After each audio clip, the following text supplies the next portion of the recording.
안녕하세요. 세상돌아보기입니다. 오늘은 국방 논평 시간입니다. 새로운 대통령이 취임한 지 이틀 만에 북한에서 미사일을 발사했죠. 그래서 그때 우리가 국가안전보장회의 NSC를 개최했느냐, 안 했느냐, 안 했으면 왜 안 했느냐, 아니면 못한 것이냐, 이런 이슈들이 지속이 되고 있어요. 그래서 저도 이 사안을 좀 살펴봤는데 석연치 않은 부분이 많습니다. 그냥 명쾌하고 깔끔하게 해결될 수 있는 부분이었거든요. 그런데 꼬리에 꼬리를 물고 여러 가지 이야기가 있어요. 근데 사실관계를 확인하기 어려운 부분도 많습니다. 왜냐하면 청와대 내부의 문제니까. 그래서 오늘은 제가 좀 의문스럽게 생각하는 부분, 석연치 않게 생각하는 부분, 왜냐하면 이게 국가 안보의 중요한 부분이거든요. 그런 부분에 대해서 제가 느낀 바를 말씀을 드리려고 합니다. 네. 자, 취임 이틀 만에, 이틀 만에 5월 12일 날 북한이 아마 사진 속의 것으로 추정되는 KN-25라는 대형 방사포, 구경이 600mm니까 상당히 크죠. 그리고 내용상은 발사 형태는 방사포지만 내용상으로는 미사일이에요.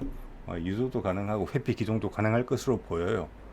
세 발을 발사했는데 동해로 비행 거리가 360km, 고도가 약 90km까지 올라갔고 속도는 마하 5 정도 나왔다고 해요. 예. 단거리 탄도 미사일입니다. 회피 가능한. 예. 어떻게 보면 이스칸다르보다 살짝 사정거리가 짧아요. 속도도 살짝 떨어질지는 모르겠어요. 예, 그렇지만 그거의 염가 버전이라고 보면 될 것 같아요. 한꺼번에 여러 발을 발사할 수 있는. 그리고 이스칸다르 같은 거는 이 정도 규모의 차량에 한 발 내지는 두 발밖에 안 실립니다. 예, 그래서 동시에 여러 발을 발사해서 상대방의 요격을 무력화시키는 그런 목표를 가진 무기체계라고 볼 수가 있어요.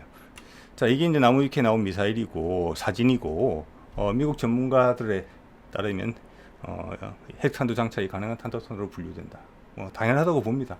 왜냐하면 요즘 핵탄두가 많이 소형화돼서 무게가 3, 400kg가 안 돼요. 2, 300kg만 돼도 엄청난 위력의 탄두를 실을 수 있습니다. 그리고 이런 미사일이 사실은 북한이 만에 하나 우리를 공격을 한다면은 사용할 무기 체계예요. 화성 17호 같은 ICBM은 태평양을 건너가는 대륙을 건너가는 거잖아요. 그거는 어떻게 보면 미국에 대한 설정이에요. 화성 17호 같은 ICBM을 우리한테 쏜다? 그러면 도착하는데 KN-25보다 시간이 훨씬 더 많이 걸립니다. 왜냐하면 출력이 너무 세기 때문에 추력이 세기 때문에 고각으로 발사를 해야 되고 하늘 수백 킬로 이상 올라갔다가 내려와야 됩니다. 하늘에 머무는 시간이 길어요. 우리한테 감지도 빨리 되고 또 요격 시간도 길어요, 상대적으로. 그래서 그들이 우리한테 선제 공격을 한다면 이게 실제적인 위협이에요. 이제 그렇게 보셔야 됩니다. 네. 일단 그 정도 사전 정보를 가지고 이제 출발을 해보겠습니다. 그래서 사진 속의 사람이 김성한 국가안보실장이에요. 자, 대통령 척건을 언급하는 지금 단어가 옛날에는 청와대 인사, 청와대 고위 관료 이렇게 말을 했는데 지금 적절한 단어가 없어요. 그래서 편의상 계속 청와대라는 표현을 쓰겠습니다. 자, 김성한 국가안보실장 외교부 차관 출신이고 이 사람이 NSC 국가안전보장회의를 열게 되면은 그 실무총 책임자예요. NSC는 이제 앞으로는 NSC라고 하겠습니다. NSC는 대통령이 주재하는 거예요. NSC를 연다는 것은 소위 청와대 밑에 벙커로 들어가는 겁니다. 그 벙커는 핵전쟁 하에서도 수개월은 버티겠죠. 수개월을 버티면서 지휘 통제를 할 수 있는 그런 시설이에요.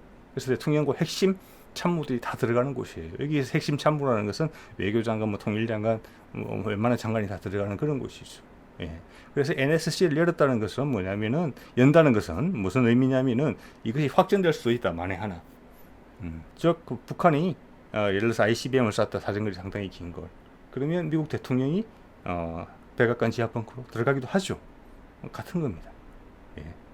자, 그래서 여기서 우리가 먼저 생각해야 될 이슈는 이런 겁니다. 여러분이 생각을 해봐야 돼요. 누가 결론을 내려주는 문제는 아니죠. 상당히 정치적인 문제인데, 자, 새로운 정부는 들어서면서 북한에 대한 선제 공격을 언급하면서 강공책을 예고했죠. 그러면 강대강이라고 북한도 강하게 나올 가능성이 큽니다. 예. 그러면 정권 초기에 어떤 도발을 할 가능성이 상당히 높다는 것은 쉽게 예상이 되는 부분이에요. 그래서 이틀 만에 이런 일을 벌인 거잖아요.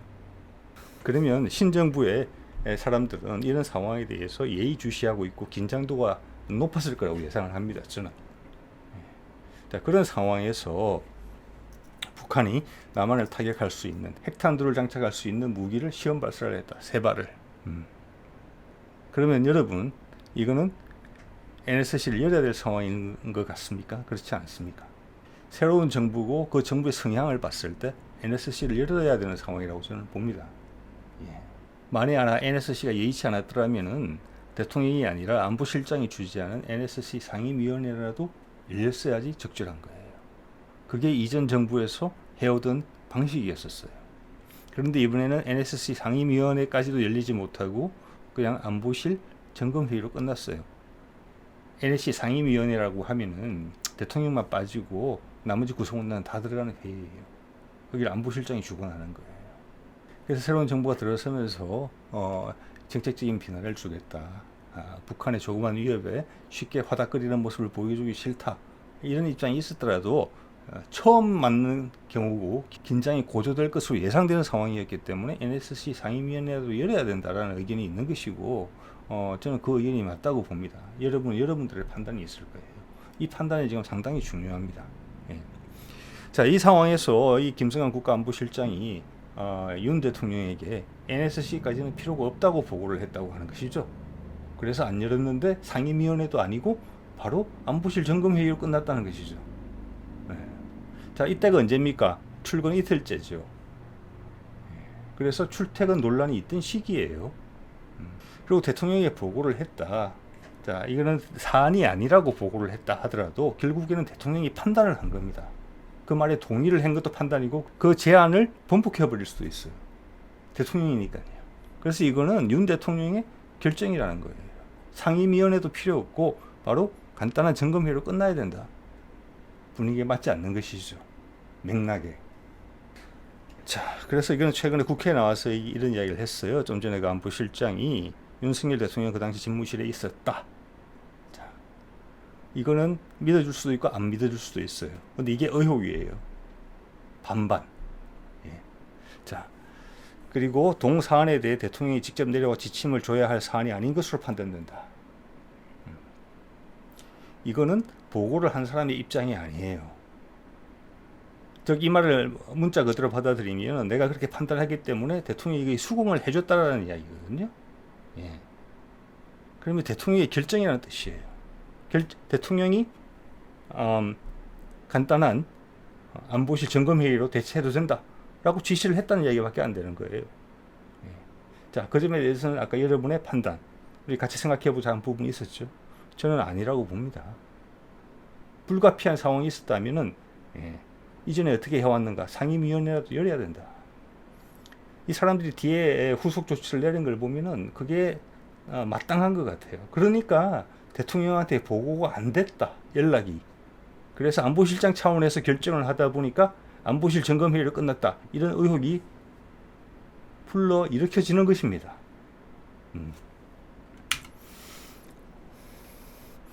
자, 그래서 한국일보 기사를 보면은 이런 반박을 했어요. 북한의 도발에 보여주기식 대처보다는 안보 상황에 대한 객관적 평가를 통해 실질적이고 엄정한 조치를 취해 나갈 것. 네. 앞뒤가 잘 안 맞죠. 그거하고 안보실 점검회의하고는 상관이 없는 것입니다. 자, 이 말을 존중을 해서 10분 양보를 해서 이 말을 존중을 해보겠습니다. 그럼 이 사람들이 보여주기식이 아니라 객관적 평가를 통해 실질적이고 엄정한 조치를 어떻게 취했는지 볼게요. 아직 군사적인 조치는 준비는 안 된 것 같지만 JTBC 보도를 보면은 북한이 도발을 한 날, 그리고 안보실장 주재로 간략한 안보실 점검회의가 이뤄진 그날 저녁에 미국에 전화를 했다고 해요. 그래서 제이크 슬리반 미국 국가안보보좌관이랑 통화를 했다고 해요. 예. 그래서 한미동맹 체제를 공고히 하겠다라는 확인을 한 번 더 받았다, 이렇게 이야기를 해요. 이게 실질적이고 엄정한 조치입니까? 금년만 들어서 10번 이상의 북한 미사일 발사가 있었고 그때마다 한미동맹은 역할을 해왔고 한두 번 있었던 일이 아니거든요. 그런데 굳이 전화까지 해서 이 사람하고 통화를 할 이유가 있습니까? 실질적이고 엄정한 조치는 당연히 나오지는 않죠. 늘 하던 일이니까. 제가 전화를 받는 입장이면 뜬금없다는 생각이 들었을 것 같아요. 그럼 왜 전화를 했느냐? 안보실 점검회의로 간략하게 마무리되자, 여기에 대해서 부정적인 여론이 솟았다.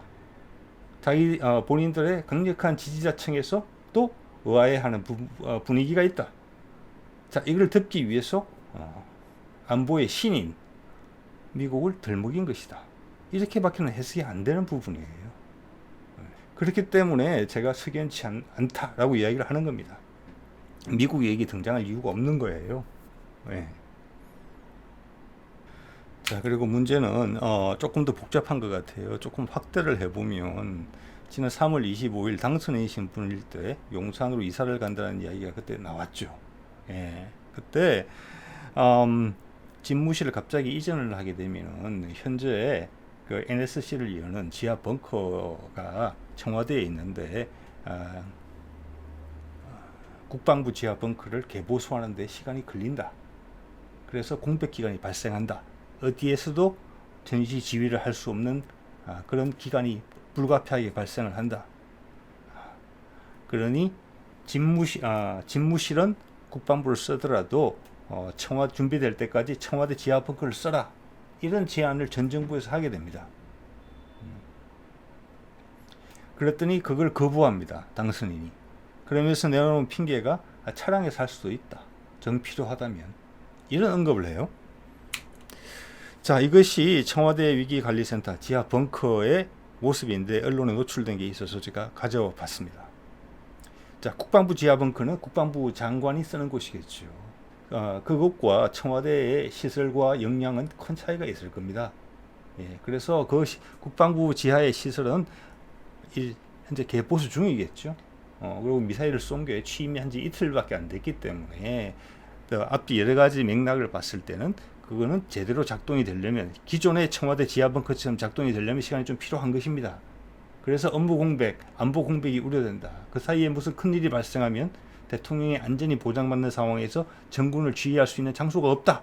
이런 이야기를 했던 것이죠. 그게 이번 사건과 맞물릴 수 있다는 것입니다.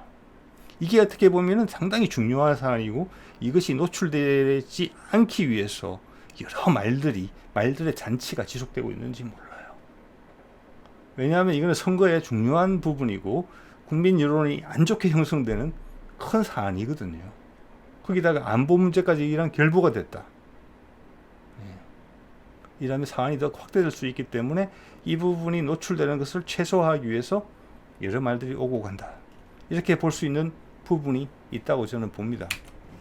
자, 그래서 지난 정부에서 그런 제안이 있으니까 우리는 청와대를 바로 개방을 하고 전혀 사용하지 않을 것이다라고 한 번 더 확인을 합니다. 이렇게 기사에서 보여드리는 것처럼. 그래서 여기 뭐 청와대 이전 TF 부팀장이 차량을 쓸 수도 있다 이런 이야기를 했죠. 예, 국가지휘통신 차량 이용 계획. 그래서 이 사안에 대해서는 당선인 비서실장이 말을 번복을 했죠. 그 실무진의 실수인 것 같다고. 그 말은 그런 차량으로는 청와대 지하 벙커를 대체할 수가 없다. 예. 그리고 이게 이제 3월 22일 한경 보도인데 윤석열 당시 당선인이 국방부 청사를 업무실로 쓴다고 언급하면서 여기에 지하 벙커가 있으니까 NSC도 여기서 하면 된다. 이런 거를 노출시킨 그런 모습이에요. 이것이 상당히 이제 기밀 사항으로 알려졌던 모양인데 어쨌든 공개가 됐습니다. 그래서 여기서도 지하 벙커를 이야기를 했는데 그 지하 벙커가 개보수되는데 시간이 걸린다라는 거고.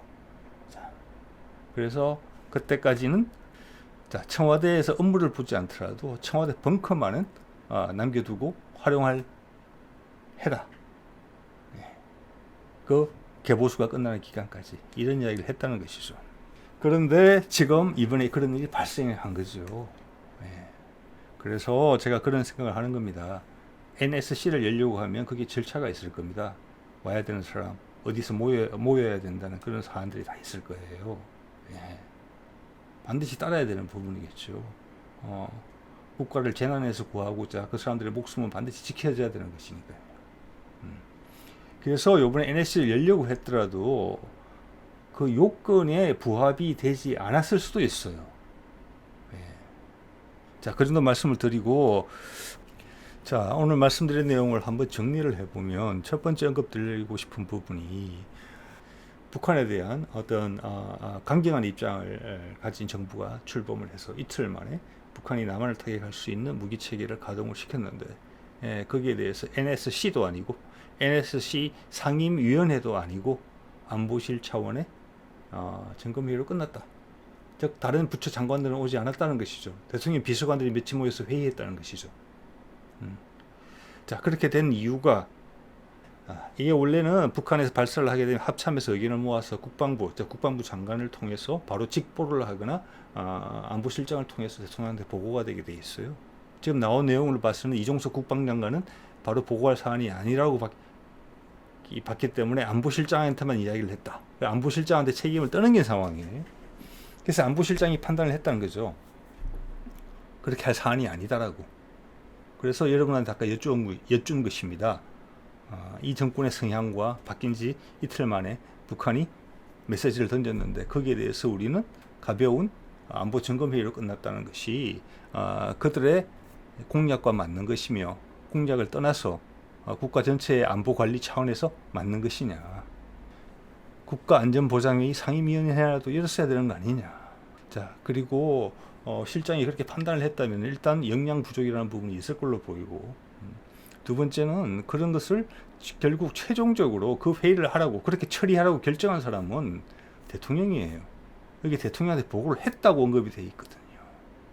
자, 그러면 윤석열 대통령이 이거는 그렇게 중요한 사안이 아니니까 내가 갈 필요도 없고 상임위원회도 할 필요도 없고 장관들 부를 필요도 없고 그냥 당신들끼리 회의해서 안을 마련해 이렇게 지시를 했다는 거거든요. 그게 상당히 중요한 부분이에요, 지금. 자, 통상적인 상황이라면은 지금 두 상황을 두 개 다 이해하기가 어려운 거예요.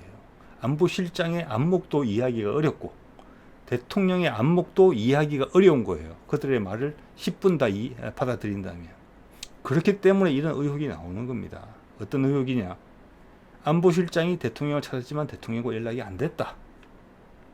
그래서 그가 결정할 수 있는 사안이 아니기 때문에 안보실 점검 회의로 대체했다.